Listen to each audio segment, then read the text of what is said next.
I'm Don Kelly. And I'm Renee Kelly, and we're Pennsylvania Fish and Boat Commission fishing skills instructors. And the owners of Tackle Shack here in Wellsboro, PA. I started fishing when I was just a kid in local ponds, catching all sorts of panfish, bass, catfish with my little Mickey Mouse fishing rod. The things I like most about fishing is getting outside, going to different lakes, and getting to see all the eagles here in Tioga County. Now, I've been fishing my whole life. I grew up in the southeast part of Pennsylvania, fishing Marsh Creek Lake and many of the other local reservoirs and streams. And some of my earliest memories were catching bluegills and bass on some of the local lakes with my brothers and my dad. And it's just a lot of fun. Since then we've spent our whole lives just chasing these fish on bodies of water all across Pennsylvania.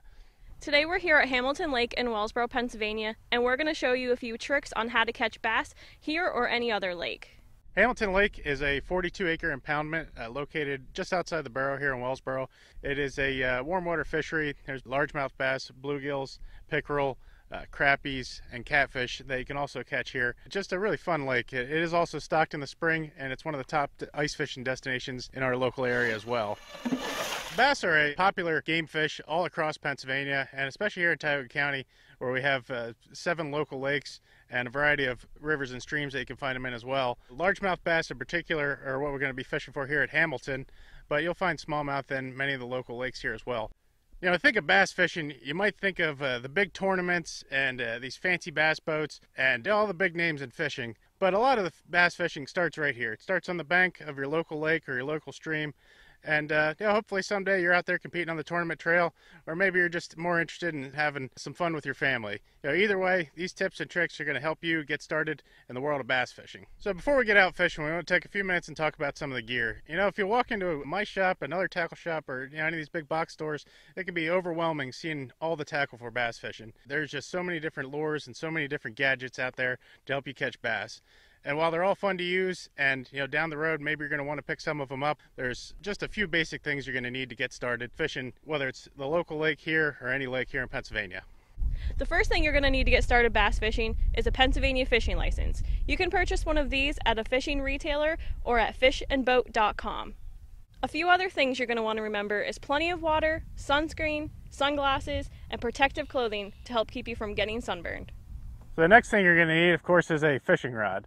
When you walk into a tackle shop, there are hundreds of different options, or if you're browsing online, there are just tons and tons of brands and tons of price points, and it can be overwhelming. But what you're really looking for is something that meets your budget and it's going to work for bass fishing here. What I like to use is something 6 foot to 7 foot, medium action. That's going to cover good majority of the fishing you're going to do. And as you get more involved, you can buy more rods in different actions and different styles. So what I like just starting out, and something that's going to work for a variety of fish and a variety of techniques, is a medium action spinning rod. Something between 6'6", 7 foot. They're going to be good size for you, and it'll work great for fishing from shore. This is a St. Croix here with a Shimano reel.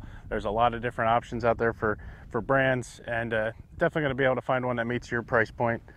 Something as low as $20 here, and again, just looking for a nice medium action rod. Somewhat stiff, not real soft here. The ultralights and things are going to be better for trout and panfish. The medium's going to work much better for bass, and it'll also work if you want to catch some catfish and things too. What you might also see in the tackle stores are rods that look like this. This is called a bait caster.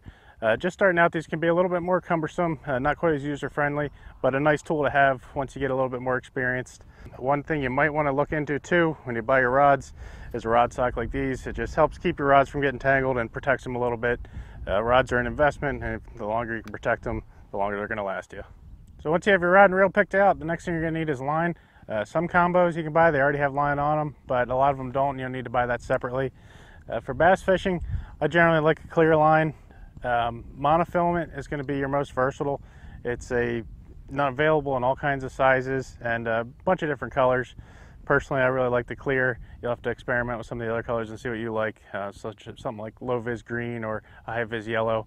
A lot of options out there, but look for something that's 8-10 pound test. That'll cover you for most of your fishing for bass in the local lakes.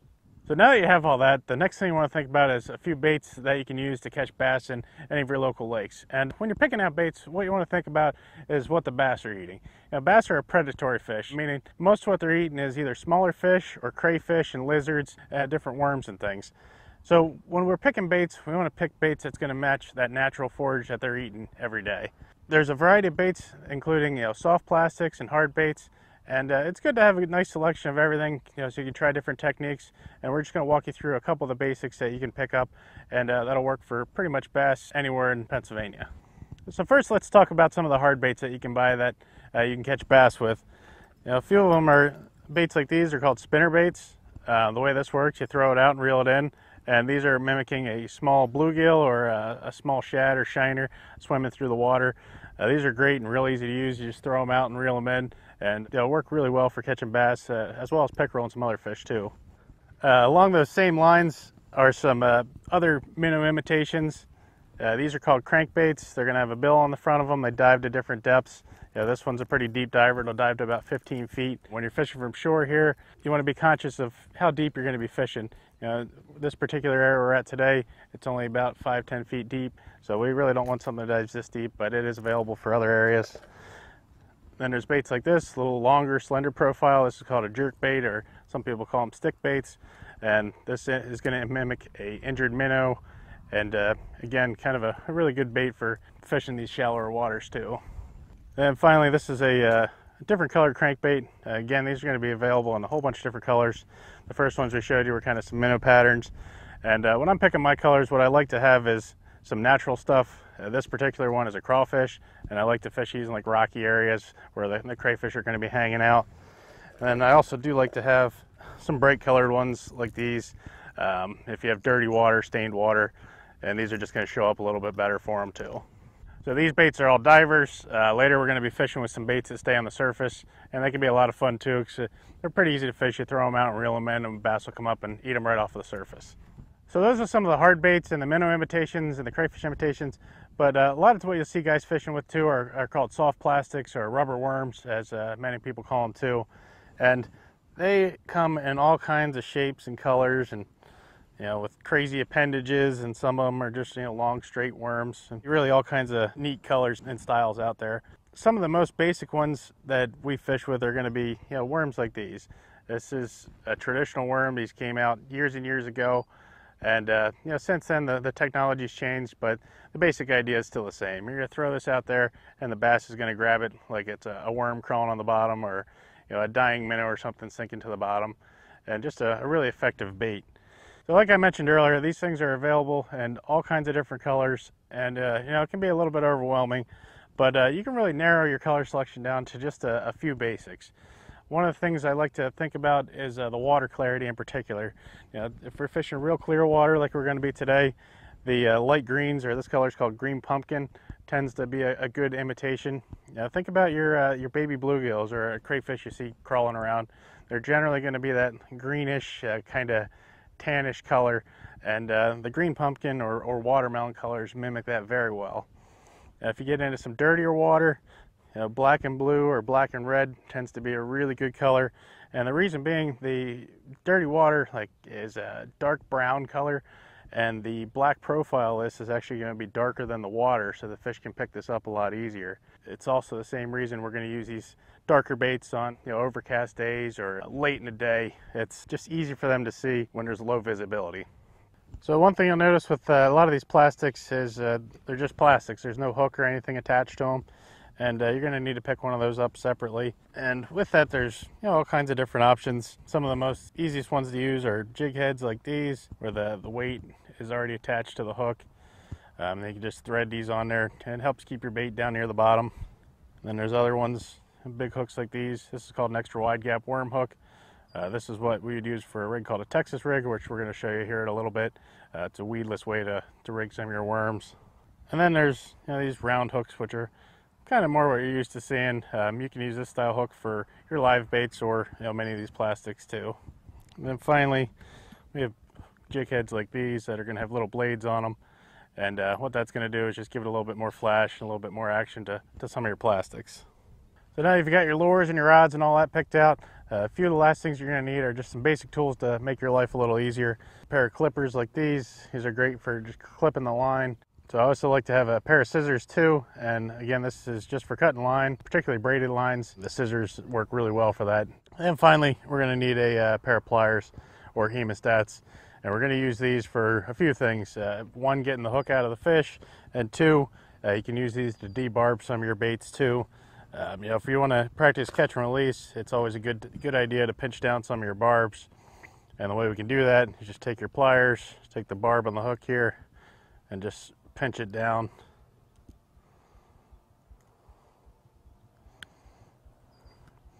And what that's going to do is just going to flatten that little barb so it'll come out of the fish a little easier so you don't harm them. So that's the basics for gear. Now let's talk a little bit about rigging and how you're going to use these tools to catch a few fish. So here we have a little worm rigged up on a jig head like we had talked about earlier. What I'm going to do is cut this off and show you how to use a Texas rig. This jig head's a great way to fish, but the Texas rig is probably one of the most popular ways to rig a plastic worm and really simple to do. So when you're picking a hook out, you want to make sure you've got one that's big enough to fit the bait you're using. This is a 2/0 here, and this is about a 4-inch worm. You know, this looks like a pretty big hook to a lot of people, but you know, bass has a big mouth. You want to have a nice big hook that's going to hook them and don't have to worry about pulling out when you're reeling them in. And how we're going to rig this is starting with a Palomar knot. You can use an improved clinch knot too, but I find the Palomar knot is a much stronger knot for this. And what we're going to do is, you know, double our line over, run it through the eye of the hook. It's on there. Then we're going to make a loop, bring that around,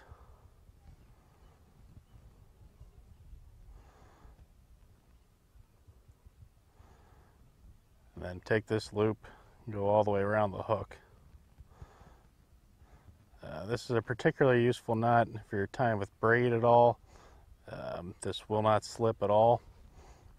And when your knot looks kind of like that, one of the most important things you have to do is wet it a little.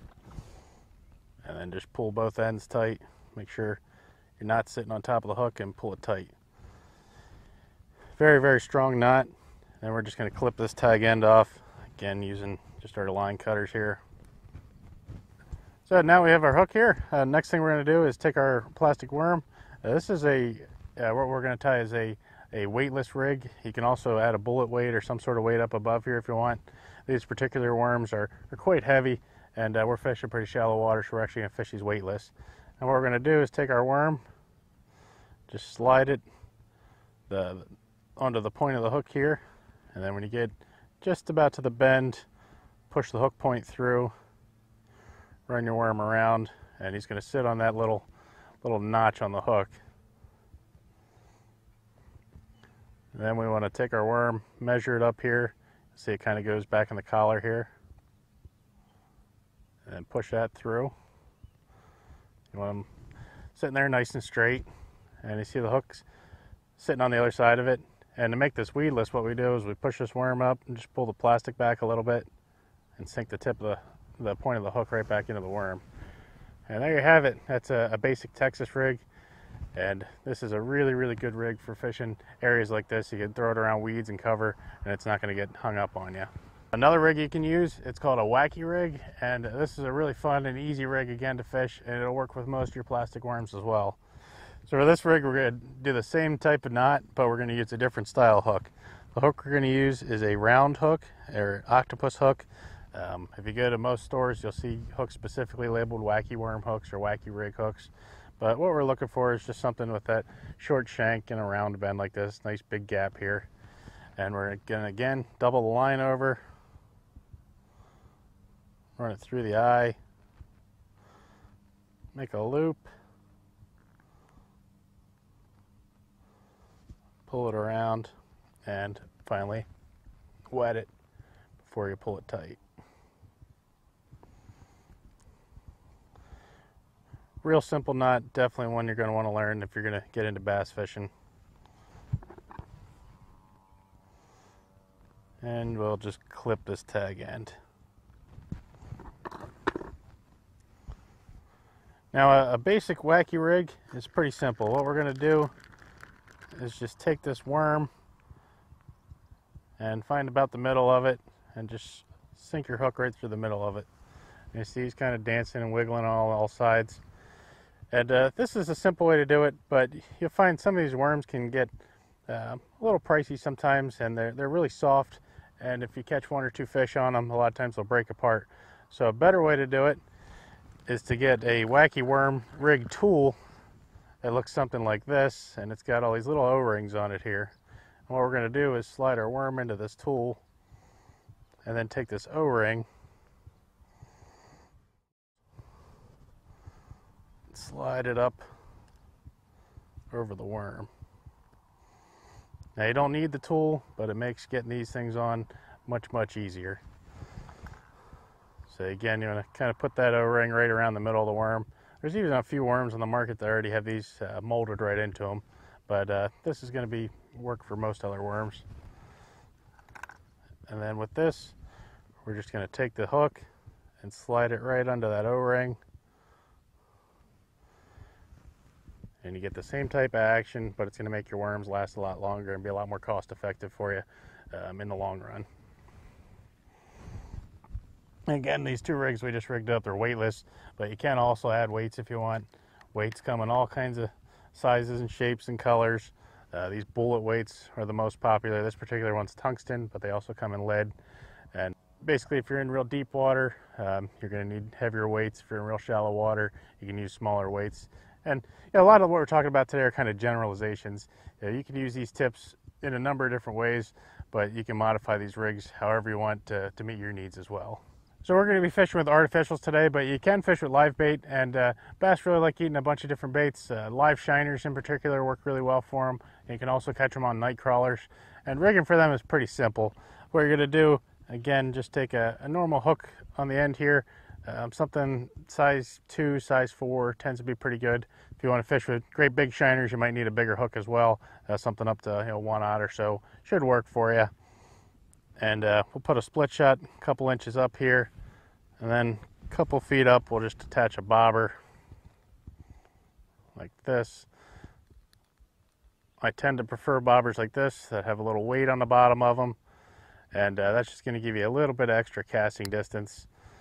Real simple setup. And what's nice with this too is if the bass aren't biting, you can put a smaller hook on and you can catch bluegills as well. So that's everything you need to get started in bass fishing. So now that you have all the gear, let's go out and catch a few fish.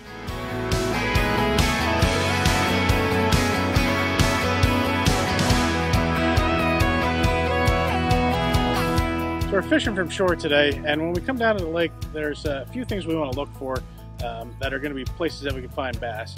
One of the first things I do when I approach a shoreline is make a cast that's parallel to the shore. A lot of times, especially on real bright sunny days like today, those bass will be tucked up real close to the shore. They're using the vegetation on the shoreline or the rocks on the shoreline, that shade that it provides as cover from predators up above. A lot of times they're really tight to the bank, and if you walk up on them and just cast out in the middle of the lake, you're actually going to spook those fish away. So what we're going to do is make that cast first, and then we're going to work our way out into the deeper water. Other spots we're going to look for today are going to be like little patches of rocks or weed beds, anywhere that the bass can sit. Bass are generally ambush predators. They're not too often going to be roaming around in open water. Instead, they're going to sit next to a log or a weed bed, and they're going to wait for food to come to them. I'm fishing with a whopper plopper today. It's a topwater bait that you cast out and you just reel it in nice and slow. It makes a cool blop blop sound, which attracts the bass, and they really like this bait. We're fishing with this Texas Rig Cinco. This is a 4-inch Cinco. And before we cast, we're going to make sure that hook's embedded in there, make sure it's weedless. And all we're going to do with this is find some fishy looking spots. Here we have a little bit of patchy weeds in here. And we're just going to flip this out to the weeds, try to stay right on the edge of them, and just let it fall on a semi-slack line. And most of the time the bass are going to hit that on the fall. They're sitting there by that weed, and when it's falling in front of them, it's just an easy meal they can't pass up.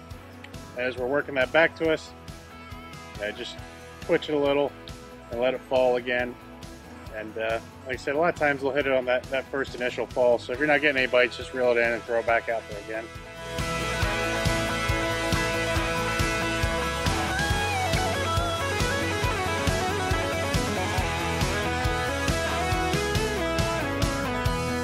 I hope you enjoyed our introduction to bass fishing.